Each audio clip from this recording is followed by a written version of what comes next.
মামলা ভ্যালিড। আওয়ামী লীগের আমলে সব থেকে বড় একটা অস্ত্র তাদের ছিল অজ্ঞাতনামা মামলা। যে কোনো একটা মামলা 10 জনের বিরুদ্ধে মামলা, 150 জন গায়েবী। এই 150 জনের গায়েবী মামলা একটার পর একটা হচ্ছে এবং সেখানে রাষ্ট্রের কোনো কনসার্ন নাই। 200 জনের মামলা, একটা মানুষকে মাত্র 200 জনের বিরুদ্ধে হত্যা চেষ্টা মামলা, মানে একটা মানুষকে কয়জন মিলে পারে? দেখা গেল র্যান্ডম 200 জন এবং 200তম আসামি হচ্ছে বাতি ঘরের প্রকাশক।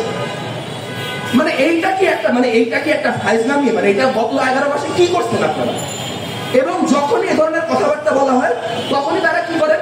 তারা বলেন যে হ্যাঁ একদম একই মেথোডোলজি। ও আপনারা এগুলো বলছেন আপনারা জুলাইয়ের বিরোধী। ঠিক যেমন কোনো কথা বললেই বলা হয় 71-এর বিরোধী, ঠিক একইভাবে বলা হয় জুলাইয়ের বিরোধী। আসলে আমরা দেখতে পাচ্ছি যে আওয়ামী লীগের বিরুদ্ধে লড়াই করতে করতে আমাদের কিছু সহযোদ্ধা নিজের মনের মধ্যে একটা আওয়ামী লীগ তৈরি করে ফেলছেন এবং তারা আওয়ামী লীগের থেকে বড় আওয়ামী লীগে পরিণত হয়েছে। এর থেকে ট্র্যাজেডি, এর থেকে লজ্জা, এর থেকে বিরাট আর কোনো কথা হইতে পারে না। আমি শেষ করে দিই, দুই একটা কথা বলবো। বলা হচ্ছে আজাদি, দ্বিতীয় স্বাধীনতা। খুব ভালো কথা। কি থেকে স্বাধীনতা? ভারত থেকে স্বাধীনতা। চারটিখানি কথা না। আচ্ছা, ভারতের সাথে আমাদের যে মানে গোপন চুক্তিগুলি হয়েছিল, এই চুক্তিগুলির কোনটি রিভিল করা হয়েছে এখন পর্যন্ত? আপনারা কেউ জানেন? মানে আমি জানি না, আমি দেখি নাই।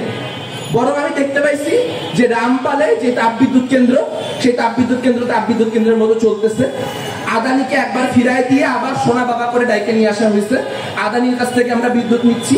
সীমান্তে যে হত্যাকাণ্ড, সেই সীমান্তে হত্যাকাণ্ড বন্ধ হয় নাই। তাহলে এই যে রেটরিক, এই যে কথায় কথায় ভারতের থেকে আজাদি, এগুলার মূল্য কি? আদতে এগুলা মূল্য কি? কারণ রাষ্ট্রের ক্ষমতা কাঠামোর ভারসাম্য আনার জন্য যে কাজগুলি করতে হবে, সেই কাজগুলি করলে বাংলাদেশের যে পূর্ববর্তী সামাজিক চুক্তি, সেই সামাজিক চুক্তির বিরুদ্ধে 24কে দাঁড় না করালে যেই কাজগুলি আসলে আমাদের ইন্টারিম করতে চায়, যেমন বন্দর বিদ্যুৎ বিষয়ক অগণতান্ত্রিক বিভিন্ন সিদ্ধান্ত নেওয়া, সেই কাজগুলি তারা করতে পারবে না। আমরা স্পষ্ট দেখতে পাচ্ছি।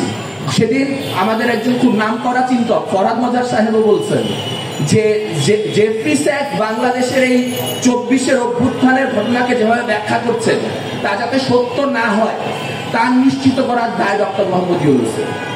কিন্তু ডক্টর মোহাম্মদ ইউনূস যদি তার বাকি 10 ইয়ারটুকু এভাবে করেই শেষ করেন এবং শেষ করে বিষয়টি এমনই দাঁড়ায় যে বাংলাদেশের এই 24-এর অভ্যুত্থানকে, আবু সাইদ মুগ্ধের রক্তকে মানুষজন একটা মার্কিন রেজিম চেঞ্জ অপারেশন হিসেবেই দেখবে, যে অ্যাপ্রিসাইজদের কথাই সত্য হবে। যদি সত্যি সেটা হয়, তাহলে ডক্টর মোহাম্মদ ইউনূসকে বাংলাদেশের মানুষ কোনোদিন ক্ষমা করবে না। কারণ আমি জানি আমার যে সহযোদ্ধারা, এই দেশে আমার যে সহনাগরিকরা, তারা যখন রাস্তায় প্রাণ দিচ্ছেন, তারা এক সাম্রাজ্যবাদীর খপ্পর থেকে আর এক নতুন সাম্রাজ্যবাদীর খপ্পরে পড়ার জন্য প্রাণ দেন নাই।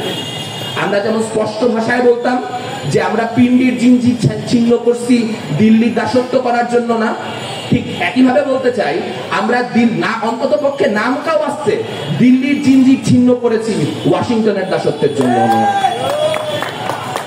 কাজেই বাংলাদেশকে যদি তার সার্বভৌমত্ব নিয়ে এই ভূখণ্ডে দাঁড়িয়ে থাকতে হয়, তাহলে তাকে চিন্তা করতে হবে তার বিপদের জায়গাগুলি কোথায়।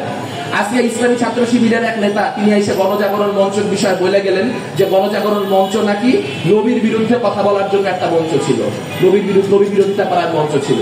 এই মানুষগুলো এতটাই নির্লজ্জ যে এরা এই একই সঙ্গে এই কথাবার্তাগুলি বলবে, তাহলে যতগুলা ব্লগার হত্যা হবে সেই ব্লগার হত্যাগুলার দায় আপনার নিতে হবে। মানুষকে কথায় কথায় শাকিবে রাসূল বলার কি পরিণতি আপনারা গত 6 মাসে দেখতে পাচ্ছেন না?